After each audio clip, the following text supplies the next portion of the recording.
Maggagata tayo. Hello mga guys. Maggagata po tayo ng tilapia. Ayun po, nakatago na siya. Pinirito ko po muna siya. Nilagyan ko ng talong at saka ng lettuce. Kasi po wala akong nabiling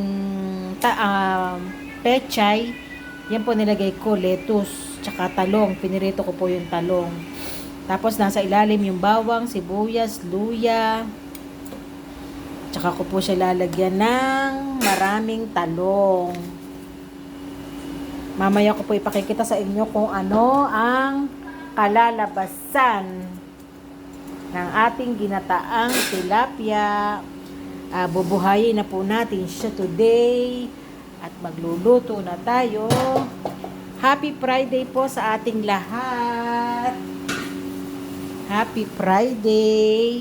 Yeah! Yan po. Mamaya ko po ipakikita sa inyo ang finished product ng ating ginataang tilapia. Bye-bye!